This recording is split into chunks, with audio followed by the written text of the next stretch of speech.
الحمد لله الذي فرض الجمعة للمؤمنين لنكون من الذاكرين والصلاة والسلام على رسول الله الذي أرسل رحمة للعالمين نبينا وسيدنا محمد وعلى آله وصحبه وذرياته وأمته إلى يوم الدين أما بعد فيا عباد الله أحباب الله وأحباب رسوله صلى الله عليه وسلم أوصي نفسي وإياكم بتقوى الله فقد فاز المتقون فلا تموتن إلا وأنتم مسلمون فقال تعالى يا أيها الذين آمنوا اتقوا الله حق تقاته ولا تموتن إلا وأنتم مسلمون.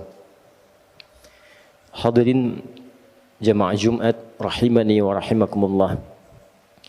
Kita mengawali khutbah Jumat ini dengan bersyukur pada Allah Subhanahu wa taala.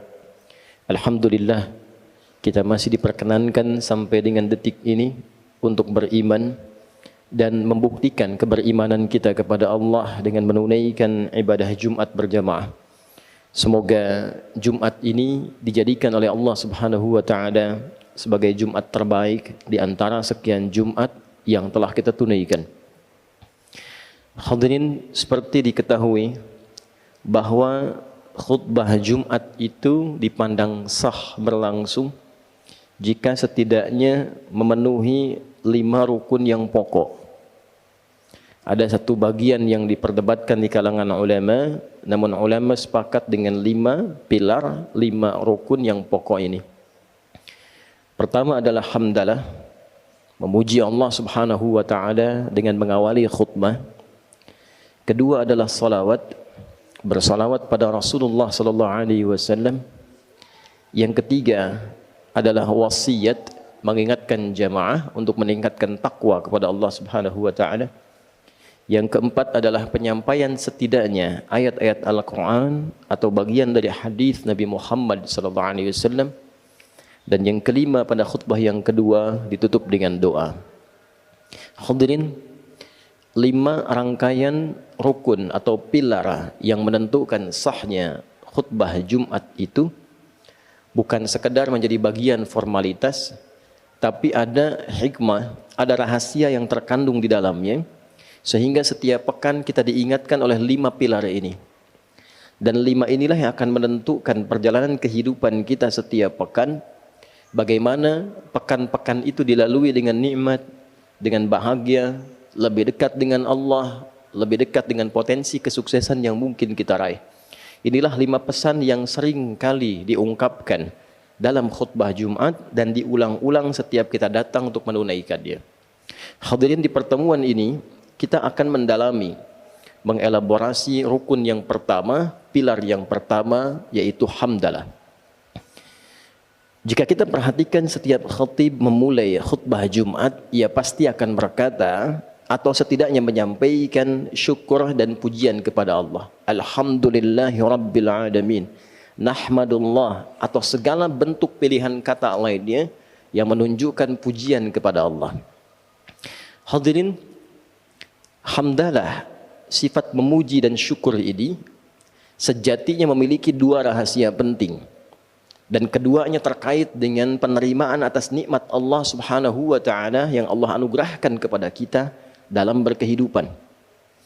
Hamdalah sebagai ungkapan ekspresi syukur kita kepada Allah atas nikmat yang diberikan oleh Allah kepada kita, memberikan karunia yang pertama adalah membangun sifat qanaah.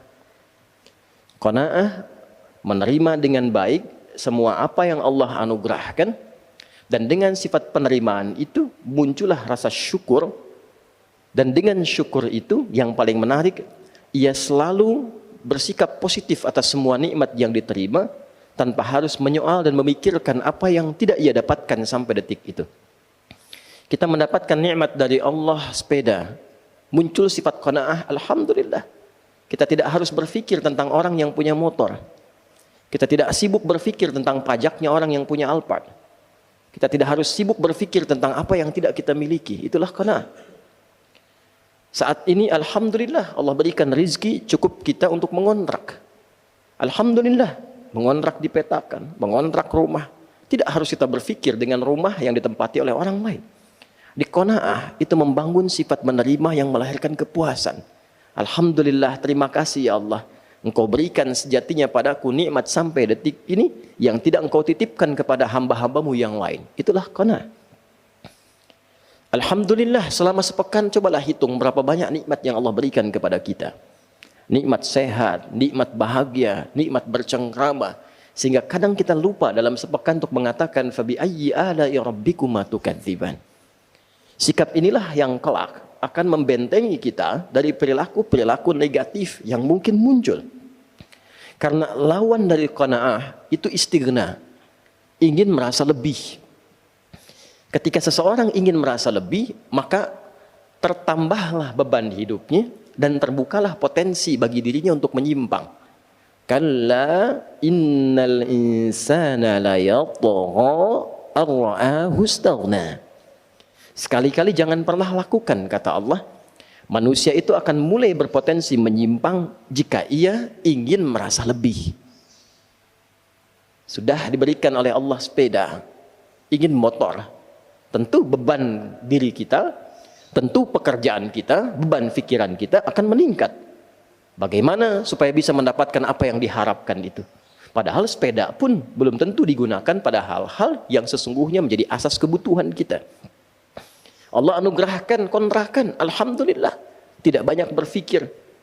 Tidak banyak berpikir tentang pengelolaan, tidak banyak berpikir tentang pajak, tidak banyak berpikir tentang macam-macam. Allah anugerahkan kebahagiaan di dalamnya. Ketika ingin lebih, maka artinya kita memacu beban pikiran kita, kita memacu beban pekerjaan kita, sehingga berpotensi meningkatkan beban yang sebelumnya tidak didapatkan. Apakah meningkatkan diri untuk meraih nikmat lebih itu dilarang? Tidak. Tidak. Meningkatkan kemampuan diri untuk mendapatkan nikmat itu wajib dilakukan. Namun demikian, sifat menerima nikmat yang Allah anugerahkan itu wajib kita lakukan. Jadi berbeda antara istighna, ingin merasa lebih, dengan meningkatkan istiqdar, meningkatkan kemampuan kita untuk mendapatkan lebih. Itu berbeda. Yang dilarang itu sikap tidak menerima atas apa yang Allah titipkan, apa yang Allah anugerahkan kepada kita. Lantas dengan sikap itulah kemudian ia membuka potensi berbuat maksiat yang menyimpang dari jalur-jalur kebenaran. Bukankah orang yang korupsi itu karena ingin merasa lebih? Bukankah orang-orang yang ingin tampil gaya itu cenderung menampilkan maksiat dalam kehidupan dia? Nah, ini yang dilarang dalam Islam. Ini yang diingatkan dalam setiap pekan. Boleh kita meningkatkan kemampuan diri, tapi terima apa yang Allah anugerahkan kepada kita sebagai titipan yang kelak akan ditanya saat kita berpulang. Perhatikan kalimat Qur'annya. Kalla innal insana la yatgha ar-ra'ahu istaghna. Setelah itu Allah tegaskan, inna ila rabbika ruj'a. Engkau berharap ingin menambah-nambah di luar batas penerimaan yang aku anugerahkan, lantas memicu kerja keras pada dirimu, berpikir, tidur sulit, banyak sakitnya, padahal engkau merasa satu saat kau pasti akan pulang, kau pasti akan meninggal. Silahkan tingkatkan kemampuan dirimu, bersamaan dengan itu terima nikmat yang aku anugerahkan kepadamu. Qanaah kita hadirkan dalam saat yang bersamaan istiqdar, memompak kemampuan kita lebih untuk mendapatkan anugerah yang Allah bentangkan. Itu yang kemudian kita tampilkan dalam berkehidupan. Belajar tetap, jangan disalahpahami, sudah qanaah saja dengan kemampuan sekarang. Tidak, baca buku lagi, belajar lagi, tingkatkan lagi, tingkatkan etos kerja lagi. Dengan sendirinya nikmat akan datang. Itu hukumnya. Innallaha la yughayyiru ma biqaumin hatta yughayyiru ma bi anfusihim. Allah tidak akan merubah keadaan diri kita sebelum kita menunjukkan tentang fitrah keadilan Allah untuk berusaha merubah diri kita. Allah membuat sebuah hukum, orang yang bisa meningkatkan keadaan dirinya, maka dibuka oleh Allah pintu-pintu kebaikan lebih daripada sebelumnya. Jadi hadirin, jika khatib kemudian mengingatkan kita dalam khutbah Jumat dan dibuka dengan alhamdulillahi rabbil alamin, maka segera sadar dalam sepekan itu berapa nikmat yang belum kita iringi dengan sifat qanaah. Berapa nikmat yang belum kita iringi dengan sifat penerimaan yang baik. Qanaah. Qanaah menekan sifat-sifat iri hati. Qanaah menghilangkan dendam. Qanaah menghapuskan sifat-sifat tidak terpuji. Jadi setiap pekan kita diajari, jangan iri hati, jangan dendam, bebaskan dari perasaan-perasaan yang tidak baik, tingkatkan kemampuan diri, terima nikmat Allah yang Allah anugerahkan kepada kita. Ini bagian yang pertama. Yang kedua hadirin, syukur juga bermakna menggunakan nikmat yang Allah anugerahkan kepada kita pada hukum yang telah Allah tetapkan dalam penggunaannya. Menggunakan nikmat yang Allah anugerahkan kepada kita pada hukum, pada ketentuan yang telah Allah tetapkan dalam penggunaannya. Kita beri contoh. Allah anugerahkan pada kita nikmat mata yang sehat, bisa memandang. Alhamdulillah kita terima kasih ya Allah, Engkau berikan kepada aku nikmat pandangan sampai detik ini, saat sebagian orang belum tentu bisa mendapatinya. Lalu bagaimana kemudian kita membangun syukur, sifat syukur dari sifat qanaah yang telah kita hadirkan tadi? Maka gunakan mata pada hukum yang telah Allah tetapkan. Apakah fungsi mata itu? Maka turun surah Cahaya, misalnya surah ke-24 ayat 30 itu. Qul lil mu'minina yaghuddu min absarihim. Muhammad sallallahu alaihi wasallam perintahkan, sampaikan pada hamba-hambaku yang beriman, umatmu yang beriman, gunakan mata itu untuk memandang yang baik saja. Bila yang tak baik itu kemudian berpotensi terpandang, alihkan pandanganmu dari objek pandangan itu. Jadi mensyukuri nikmat mata, menggunakan mata untuk memandang yang baik-baik menurut aturan Allah dan Rasulnya. Tak baik palingkan, itulah syukur. Mensyukuri nikmat lisan, menggunakan lisan pada yang baik-baik yang Allah perintahkan. Ya ayyuhalladzina amanu la yasraq qaumin qaum, jangan gunakan untuk mencela. La yaghtab ba'dukum ba'dha, jangan gunakan untuk saling memaki, saling mengumpat, saling gibah. Man kana yu'minu billahi wal yawmil akhir falyaqul khairan aw liyasmut. Siapa yang merasa beriman pada Allah dan hari akhir, gunakan lisannya pada yang baik-baik saja, berkata yang baik, tak mampu dia diam. Itulah mensyukuri nikmat lisan sampai ke ujung kaki. Jadi kita jangan bicara dulu mensyukuri nikmat sepeda, nikmat motor, nikmat pakaian, nikmat harta. Ini dari ujung kepala sampai ujung kaki selama sepekan ini sudah disyukuri atau belum? Jangan-jangan datang Jumatan lisannya baru digunakan untuk mencaci orang lain. Datang Jumatan telinganya baru digunakan untuk mendengar perbuatan maksiat. Datang Jumatan fikirannya malah menerawang. Bahkan dalam saat khutbah Jumat digunakan pada hal-hal yang berbau maksiat. Itu belum syukur namanya. Karena itulah ketika khatib mengatakan Alhamdulillahi Rabbil Alamin. Ingat semua nikmat yang Allah anugerahkan pada kita. Nikmat kesehatan, udara, keluarga dan seterusnya. Lalu setelah itu gunakan semua nikmat ini dan evaluasi pada semua ketentuan yang Allah tetapkan. Lihat nikmat ada orang tua, sudah didoakan atau belum? Orang tua dekat dengan Allah atau tidak? Sudah sholat atau belum? Ada anak-anak sudah bisa baca Quran atau belum? Dekat dengan Allah atau tidak? Jangan kita berharap sekeluarga masuk surga, sementara anak pun sholat tak mampu. Orang tua jauh dari Allah. Maka apa yang kita harapkan dalam kehidupan ini? Sikap yang dapat dibangun dua hal melalui sikap syukur dalam wujud ekspresi khatib Alhamdulillahirabbil alamin. Setiap pekan kita mendapatkan pesan-pesan Rabbani, terima semua nikmat, maka terbebas dari perbuatan maksiat, hilang sifat-sifat yang tidak baik. Saat bersamaan gunakan semua nikmat itu pada seluruh ketentuan yang telah Allah tetapkan. Yang dengan itu mudah-mudahan kebahagiaan di dunia bisa diraih, hisab di akhirat ringan kita menjalaninya. Barakallahu li wa lakum fil Qur'anil azim wa nafa'ni wa iyyakum bima fihi minal ayati wa dzikril hakim wa taqabbala minni wa minkum tilawatahu innahu huwas samiul alim. Ud'ullaha yastajib lakum jami'an.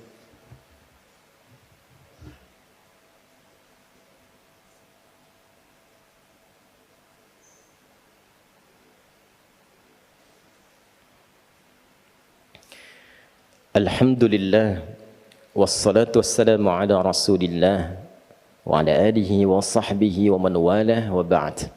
Faya ibadallah, usi nafsi wa iyyakum bitaqwallahi faqad fazal muttaqun fala tamutunna illa wa antum muslimun. Faqala ta'ala ya ayyuhalladzina amanu ittaqullaha haqqa tuqatih wa la tamutunna illa wa antum muslimun. Hadirin, sebelum kita berdoa pada Allah Subhanahu wa taala, perkenankan khatib mengingatkan dengan singkat bahwa dari 5 pilar rukun khutbah yang disampaikan oleh khatib, hamdalah memberikan 2 pesan utama. 1, membangun sifat qanaah, menerima nikmat yang Allah berikan kepada kita agar kita mampu menjaga diri selalu dalam kebaikan. Tidak perlu iri hati dengan jabatan orang lain. Tidak perlu iri hati dengan hadiah yang mungkin orang lain terima. Tidak perlu iri hati dengan nikmat yang orang lain dapati, tapi tingkatkan kemampuan diri kita untuk mendapatkan anugerah lebih dari apa yang kita inginkan dari Allah Subhanahu wa taala. Kedua, pergunakanlah nikmat-nikmat itu dengan baik sesuai aturan Allah, karena semua akan dihisab. Dari ujung kepala sampai ujung kaki. Mata kita dihisab, telinga kita dihisab, pakaian kita dihisab, semua yang melekat pada diri kita akan dihisab. Mari kita berdoa pada Allah Subhanahu wa taala. Mudah-mudahan doa ini mengantarkan kita pada sikap qanaah dan syukur seperti apa yang Allah inginkan, seperti apa yang Nabi sallallahu alaihi wasallam contohkan. Alhamdulillahi rabbil alamin, hamdan syakirin, hamdan na'imin, hamdan yuwafi ni'amahu wa yukafi mazidah. Ya Rabbana lakal hamdu wa lakal syukru kama yanbaghi li jalali wajhikal karim wa li 'azimi sultanik. Allahumma salli wa sallim wa barik ala habibikal karim rasulikal mustafal amin Sayyidina Muhammadin wa ala alihi wa sahbihi ajma'in. Allahumma ya arhamar rahimin urzuqna ni'matal qanaati wa syukri laka ya rabbal alamin. Ya Allah, anugerahkan kami rizki untuk memiliki sifat qanaah dan syukur atas segala nikmat yang Kau anugerahkan kepada kami. La tada' lana fi maqamina hadha wa fi kulli maqamin dhanban illa ghafartah. Ya Allah, jangan biarkan ada dosa sedikit pun di tempat ini atau dimanapun kami berpijak kecuali Engkau gugurkan seluruh dosa-dosa itu. Wala hamman illa farajtah, jangan biarkan ada kegelisahan tertanam kecuali Engkau telah tenangkan keadaannya. Allahumma wala asiran illa yassartah, jangan biarkan ada kesulitan terjadi kecuali Engkau mudahkan kesulitan itu. Wala hajatan min hawaijid dunya wal akhirati fiha laka ridwan wa fiha lana salah illa qadaitaha ya arhamar rahimin. Wala maridan illa syafaitah. Ya Allah, bila ada hajat apapun yang tersembunyi, termasuk bila ada di antara hamba-Mu yang sakit, mohon sembuhkan penyakitnya, kabulkan seluruh hajatnya. Allahumma rabbana atina fid dunya hasanah wa fil akhirati hasanah wa qina adzabannar. Allahumma ihfadz biladana Indonesia waj'alha baldatan thayyibatan tardaha. Ya Allah, mohon jaga negeri kami Indonesia dan jadikan Indonesia negeri yang berkah yang Engkau ridai. Jaga kami ya Allah, jauhkan dari perpecahan, satukan dalam kebaikan. Dan jaga para ulama kami ya Allah, ikhlaskan mereka dalam berdakwah untuk mencerahkan umat dalam kebaikan. Allahumma bifadlika subhana rabbika rabbil izzati amma yasifun wa salamun alal mursalin wa akhiru da'wana subhanakallahumma wa bihamdika nasyhadu an la ilaha illa anta nastaghfiruka wa natubu ilaik walhamdulillahi rabbil alamin. Ibadallah, innallaha ya'muru bil 'adli wal ihsan وإيتاء ذي القربى وينهى عن الفحشاء والمنكر والبغي يعظكم لعلكم تذكرون ولذكر